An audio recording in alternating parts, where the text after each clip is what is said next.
What's going on, everybody? Welcome back to On Texas Football. We got a special Tuesday episode of the recruiting breakdown coming to you today. I'm CJ Vogel, of course, joined always by Gerry Hamilton. A lot going on the recruiting trail right now.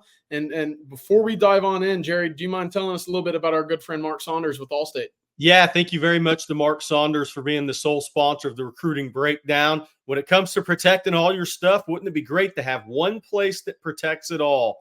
Well, here's some good news. Texas Allstate agent Mark Saunders is the only insurance agent you need to help keep tabs on protection for all your stuff. Everything from your home, car, and boat to your motorcycle, RV, and even your ATV. Call Texas Allstate agent Mark Saunders' office today at 512-218-8571. Are you in good hands with over 35 years of experience? You will be with Texas alumni Mark Saunders. Give him a call today, 512-218-8571. Thank you very much to Mark Saunders. Yeah, thank you, Mark. Thank you for your support of On Texas Football. Well, let's get into it, Gerry, because I know you were out on the road today. I was out on the road today. You actually stopped by Tyler Thomas down in Dickinson. What were the updates you got from him? And, I mean, you shared some photos of him that made him look like he was a pretty big beast there. The first thing is for Tyler. Yeah, exactly. A large human, just air quotes that for the next few months with his recruitment. But the best news I came out of there with is Tyler was back in full workouts. He missed the majority of his junior year with a foot injury that required surgery. We actually have a photo from a Texas game this season on ontexasfootball.com on the Tyler Thomas visit thread of him in kind of his walker with Kyle Flood at a Texas game there, that little cart that you keep your leg on after you've had foot surgery. But look, he's back healthy, 6'4.5", 6'5", 320, 325. The other big news was he has a multiple visit set, right? I mean, he was at A&M January 27th for Junior Day. He did not come to Texas Junior Day. He's been there so much. But he said today he's going to be in Austin April 6th, and that's going to end up being a big weekend, which we'll get into here in a few minutes, CJ. He's also planning to come back for the spring game April 20th.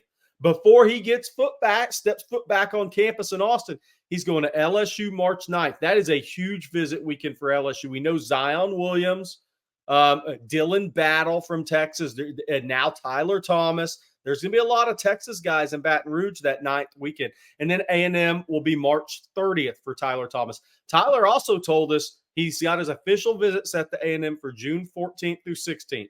Texas is very likely June 28th through 30th. And I say all that to say this. I think Texas leads. I think Texas A&M is making up some ground. I think Mike Elko and that staff, he said, the fact that they appeared like a family right out of the gates on that January 27th Junior Day impressed him. Now, Steve Sarkisian was by the school in January. Kyle Flood came by the school in January, separate from Steve Sarkisian. Texas has been to the school as much as they can. I think Texas is in a good spot. We'll have more on that on ontexasfootball.com as well as here on the OTF channel. But I thought things are very positive for Texas and Tyler Thomas right now. What'd you learn at Weiss, CJ? They got some dogs over there. And, you hear about it every now and then in Central Texas, especially in the Austin area. It feels like every once in a while they'll pop out a receiver that's nationally ranked. This year it's obviously Adrien Wilson, who Texas isn't necessarily involved with or interested with at the moment. But not too often do you hear about the big boys. And when you do, normally they're out of the Westlake or Vandergrift area. This time, Pflugerville Weiss has a 2026 Gerald Mays, goes by JJ. Really talented, really smart prospect, I came to learn today. Wants to be a comp sci major at the next level. Both of his parents are engineers. Really impressive. Was down at Texas earlier this season. Obviously is looking back to getting to campus. He told me again for spring football. Also wanted to get to Oklahoma. Bill Bedenbaugh is getting after him very hard and heavily right now. Texas A&M is in the mix as well. And wants to get up to Kansas State. A guy Flood offered last summer, right? Yes. No, Texas has been around there for a while, and he had some great things to say about Kyle Flood. Went about it. He said the number one thing with Coach Flood that he really liked and kind of stood out to him was how efficient he is when he talks and coaches. Yeah. And so he's been able to see him, obviously, in person for an in-person visit, but also in a game-like setting. So he got to see a little bit of both worlds there. And he said the efficiency there is really impressive with the way that he connects with his players. So Texas is in a good spot, obviously likes being close to home and likes the educational side of things as well. But This spring visit period will be big, as we've come to know as well. There's another name I wanted us to get familiar with. Jason Stokes, 2025 cornerback, recently received an offer from Arizona. 6'2", actually just finished his first year at corner. Previously was a wide receiver, is now turning around, backpedaling, flipping his hips a little bit better, getting the work in practice with Adrien Wilson, and a 2027 wide receiver who's 6'2", already earned an offer from Oregon. That is Trey Moore. He's going to be a name to know moving forward, as we've talked about. It feels like Austin area has a big wide receiver, once a year, once a cycle, if not every other cycle. It looks like Trey Moore is going to be that guy for the 27 class right now. Of course, London Smith out of university is kind of that guy for 26. So no doubt. A lot going on right now. We'll see, again, how these spring visits start to play out. But the spring visits, it certainly helps your case when you're extending offers at this point, to which Texas still is. And a recent offer that Texas just extended was to Hightower defensive back Cade Phillips, who is a familiar name here and visited Texas for the junior day. Jerry, what do you know about him? Yeah, you know a lot about Cade Phillips. I was by Hightower High in December, and I knew Blake Gideon liked Cade Phillips. That's his area school. I knew Terry Joseph, Blake Gideon were by the school in January. Texas offered Cade finally on Sunday, and Cade he attended January 20th junior day, and I think he was a little disappointed he didn't get the offer that day, quite frankly, because he had LSU. Corey Raymond's coming after him. A&M, his brother Kenneth Phillips signed with Texas A&M a few years ago, still a student there, had a devastating knee injury, never was able to come back and play, but A&M held up the scholarship. They're into the line on that, and Kenneth Phillips has been on scholarship there. But I'll say this, before the Texas offer, somebody close to that recruitment told me LSU had the lead over A&M, which I thought was interesting. And we'll see. It's a long way until these guys make decisions. But Texas was the offer that Cade was waiting on. Mm-hmm. So that's going to be interesting. Now, I'll say this. So could it be an LSU-Texas battle? And then A&M will be in there as well? That could be where this recruitment's headed right now. It'll be interesting to see. He plays with the Night Riders 7-on-7 team.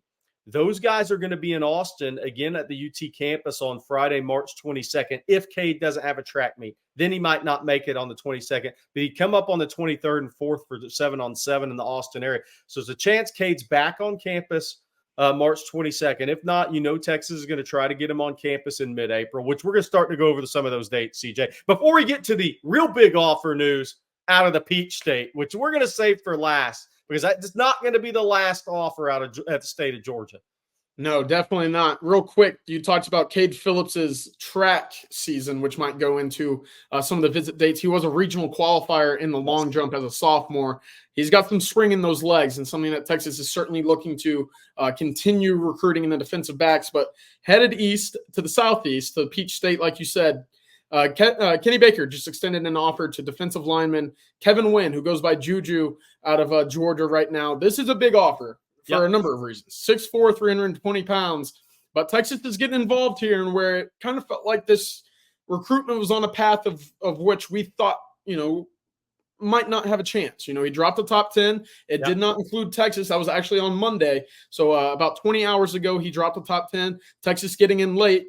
But you were actually able to speak to someone at his school. What'd you learn there? Yeah, I spoke with his head coach, Coach Banks, there at Greene County here just a few minutes ago, actually, before we did made this video.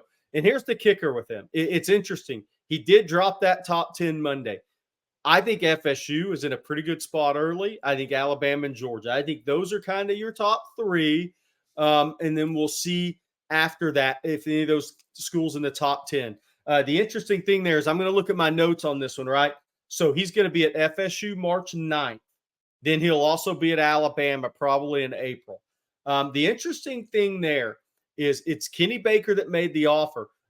Tashard Choice knows the head coach there at Greene County. The offer did not come through Coach Choice. It did come through Kenny Baker, which that's kind of tells you that Kenny Baker's now getting going in that D-line recruiting, the evaluating these kids in the Southeast region and offering. The other thing is he's a chef now. This guy could end up on a Gordon Ramsay cooking show one day, if not football, right? I mean, so he wants to major in nutrition. His big interest outside of football is culinary.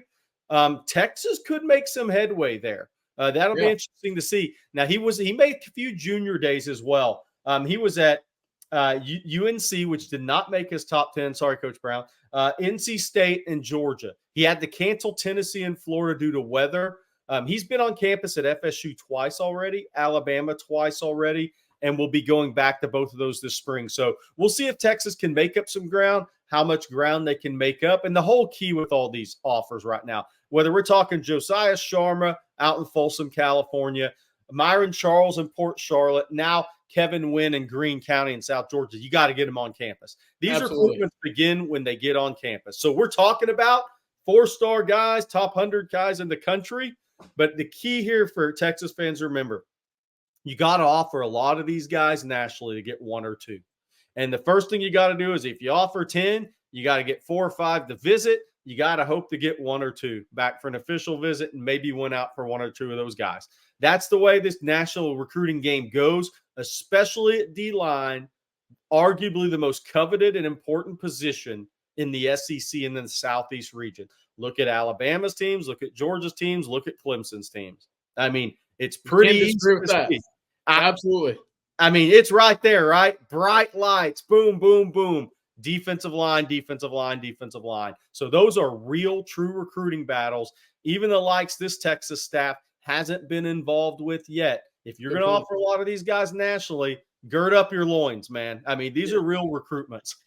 No, one of my biggest takeaways from this was obviously when Texas hired Kenny Baker, you kind of wondered where he would fit in. We know that his ties to Western Kentucky, Chattanooga, was kind of in that southeastern area. He had ties to Georgia as well. When would you start to see them start kicking in a little bit in favor of Texas? Yep. Because for a while it was just Tashard Choice who really had a foothold in Georgia. Texas, kind of toured around with it. Never had a lot of success, I would say, when it came to diving in and winning recruitments there. Not a lot of teams do, don't get me wrong. But you're starting to see Texas, again, with Coach Baker on roster now, diving into Georgia and saying, his home state, right, CJ? Absolutely. Now we're going to be having a little bit more of a foothold here, which, as we've talked about, is one of the most talent-rich spots in the entire country, especially in the defensive line, which is where Coach Baker coaches. So this is exciting. And there might be even more guys that Texas is able to offer after this. Yeah, so we're not sitting here predicting the offers are going to come in. But I'll say this, if that's the only offer in the state of Georgia at D-line in 25, I'd be a little surprised. The reason is there are some war daddies on the D-line in that state. I've watched them all. Look, the number one guy is Elijah Griffin, the 5-star out of Savannah Christian Prep. Texas fans, get him out of your memory. Don't even ask. If that dude doesn't end up at Georgia, Kirby Smart and I'll all be surprised, okay? That one's probably going Georgia's way. There's a kid, Christian Garrett, at Prince Avenue in Bogart, Georgia. He's one. I could see Texas making an evaluation on him. He's 6'3", 295, has that frame. He's not as big as Kevin Wynn. Not many guys are 6'3", 220, and qualify for state as a sophomore in a shot put and disc, because that tells you Kevin Wynn's athleticism. There's a kid, Walter Mathis, at Calvary Day School in Savannah. Yeah, trips to Savannah are cool. Now you actually get to see cool big-time football players on the D-line. There's a kid I really like, Ryshawn Perry, out of Newton High in Covington, Georgia. He is maybe a little undersized compared to those dudes. He's 6'3", 275-ish. But I'm here to tell you his tape is really good. If he was in a different state and there weren't 5, 6 D linemen that are ranked ahead of him, he'd have 15 more offers. He's got 11, 12 offers. Tennessee, NC State's all over him, Arkansas, people like that. It wouldn't shock me to see Texas give him a long evaluation either. I don't think Texas is done offering guys in the Peach State on the defensive line in 2025 and beyond. But it's a great start to offer Kevin Wynn. We'll see if Texas can get him on campus. That's the next big piece of this. That is the biggest piece, but luckily for Texas, there's a lot of visit opportunities coming up this spring. I'm looking at it over here. It feels like, through March. That blackboard's getting longer, CJ. It is, and it's adding a day or two, that might not have that full list already. You look at March 16th, the 21st, the 22nd, you jump over to April. It feels like every weekend in April right now leading up to the spring game, there's going to be people on campus as well. What do you make of Texas having, a lot of visitors join campus, but also having it kind of spread out to where it won't be as a compact junior day that we saw, and the staff can kind of sit back and get to know these guys a little bit better.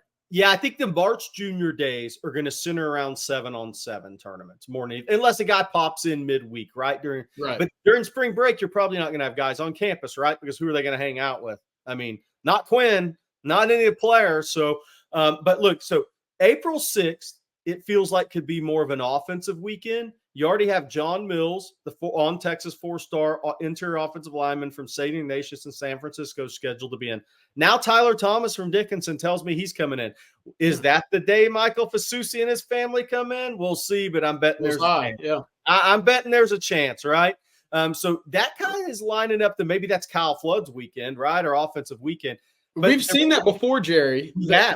And spring practice. Remember when Arch Manning made it to campus for the first time? Yes. It was with everybody in that offensive line camp dating into the 2022 class, wherein it was Cam Williams, Kelvin Banks, Cole Hudson, Connor Robertson. They do this by design there. They do. And so that leads right in this April 13th, 14th weekend. We already know of two guys who on Texas football broke the news on both of those guys, by the way. Major Preston out of IMG. I have a story on ontexasfootball.com today kind of talking about Texas, teammate of Jordan Johnson Rebel last year. He's going to come to Austin for the first time with his mom and dad April 13th weekend. You know who else is coming in now? Fahim DeLane, close to a 5-star safety. I mean, he's a top 100 guy in the country, 6'2.5", 195. They're out of the DMV, Good Counsel High. If you haven't ever heard of Good Counsel, go to the Wikipedia page. They've got about 10 NFL guys on it. Yeah, it's a very talented private school in DMV. I've been over there a couple of times with Under Armour over the years. But that is – Blake Gideon went to the DMV in January, kind of under the radar. There weren't really pictures posted of that. He went to see Fahim DeLane. He went to make contact with some people in the major Preston camp, right? I think Kanoa Winston at Gonzaga Prep is probably another stop he made. We'll see if that name pops up, if Texas get him on campus, another talented safety out of the DMV. But that, all defensive players is what we've heard to date, right? So we'll see if Jonte Gilbert, speaking of Georgia, out of the Atlanta area, 6'2" corner, Tashard Choice has been by that school in the Atlanta area. We'll see if Jonte Gilbert pops on campus, but we're seeing offensive weekend develop in April, defensive weekend develop in April, and then you have spring game April 20th. But CJ, to your point, I mean, we've seen Texas do this before. So this is not surprising. Steve Sarkisian's recruiting, that strategy has been playing. It's been out there for the last 2-3 years. You recruit through the whistle, you recruit late, you have these offensive weekends, you have these defensive weekends. So it's more of the same, and they're getting some big names on campus. And I'm going to throw a curveball at you here, Jerry. Please do. While we're on the topic of out-of-state defensive backs, we know that you just hit on the East Coast guys. You know, they've jumped into Georgia, Florida as well. We've obviously seen Texas jump into Louisiana, but they're also active in Arizona as well. Yes. And there's a couple guys that they were able to walk out to, or I guess fly out to is probably the better choice there. But earlier during the contact window and see in Arizona, a couple guys out there that they saw. What do you make of Texas kind of taking a national approach when it comes to defensive backs while also still offering a guy like Cade Phillips in their backyard to, you know, really ensure that they're hitting all their bases? Yeah, so it's twofold for me. And we talked about this, CJ. The most amazing stat I saw with the NFL Combine invites this year, out of 320 guys, 23 were SEC defensive backs. Okay, so Texas knows there's a lot of speed at receiver, long arm length in the SEC at receiver. We think of it a line of scrimmage league, and it is, but it's the most talented league in the country by far because of all positions. Right. So Texas knows you got to go after the very best defensive backs in the country, no matter where that takes you. Now with Texas, you're not going to see them in Wisconsin, up in Milwaukee, recruiting a corner that may be really good. That's not what we're talking about here. California, Arizona, fly over New Mexico and wave if there's a really good linebacker like there's in 25, then Texas, then east all the way to Florida, and all the way up into the Carolinas and the DMV. I think that is your recruiting landscape for Texas moving forward. And you look at the offers, CJ, like you said, guys in Arizona run 10-6. They got Santana Wilson last year. There's some speed in that junior class. Texas has offered 2 defensive backs at Mater Dei. Then you start heading Texas. They have a number of offers. Obviously, they lost out on Jabari Antoine to LSU once Corey Raymond got back, which is interesting because it's going to get tougher now with Frank Wilson and Corey Raymond in the Pelican State. It's not going to be as easy to just go in there and pluck Derek Williams anymore. No, you never really saw that. When those guys were there, Yeah. That's not an easy thing to do. No. The game changed. The game changed in January a little bit. It's going to be tougher. But then you get into Mississippi, Alabama, Georgia, Florida. You can go into Georgia and Florida, and there are so many defensive backs with long arms that can run. And then you start to head up into that DMV area, very underrated, a per capita NFL draft area that's probably in the top 5 or 6. Maybe not, but it's around there if you looked it up. So they're hitting on all the right areas. And if Kyle Flood ever gets bored, he'll go up to New Jersey, right, and recruit a lineman and see if there's a good DB up there. But Texas, that's your area. That's your recruiting geography. The Johnny Nansen hire, I think, was big in California. He also has some ties in Arizona. Jeff Banks has years of ties in Arizona. Terry Joseph and Blake Gideon now have more than their feet wet in Arizona. Sark has connections in Arizona. So this staff is built to compete in Arizona. And here, by the way, Arizona and Arizona State, there's no Pac-12 anymore. There's nothing tying kids to the West Coast anymore at all. That's a great point. Because you know where they are going to start playing a lot more ball? Texas. That's right.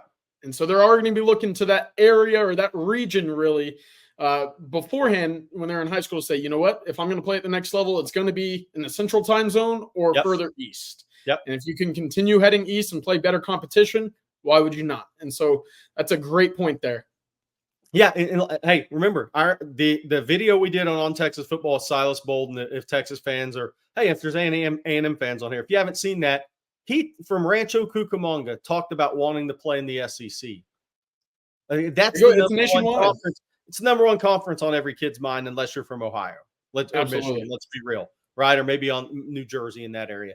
But still, Sadir Mitchell came down to Texas and Georgia. He knew Texas was going to be in the SEC. He also visited Auburn, right? I mean, so this stuff is not a surprise. But, Texas staff, I love the new offers. Now that's now 21, I believe, offers in the 25 class since January 1. Yeah. So how many guys do we get on campus? Texas gets on campus here is going to be key. Well, good deal. That'll just about do it for today. Jared, do you mind telling our friends one more time about Mark Saunders and the work that he does over at Allstate? Yeah, Mark Saunders, the sole sponsor of the Recruiting Breakdown Weekly. When it comes to protecting all your stuff, wouldn't it be great to have one place that protects it all? Here's some great news, Texas fans. Texas Allstate agent Mark Saunders is the only insurance agent you need to help keep tabs on protection for all your stuff. Everything from your home, your car, and boat, to your motorcycle, RV, and even the ATV. Call Texas Allstate agent Mark Saunders' office today at 512-218-8571. Well, perfect. That'll do for today. Thank you again for tuning in to On Texas Football and the Recruiting Breakdown. Of course, Jerry and I will have a number of updates throughout the afternoon on ontexasfootball.com. Come join the community, set up, and chat with us. But until then, we'll see y'all soon. And CJ and Rod on tonight, Longhorn live stream, man. Be sure to check in. We got a good show coming for you guys. But thank you very much for tuning in, and hook 'em.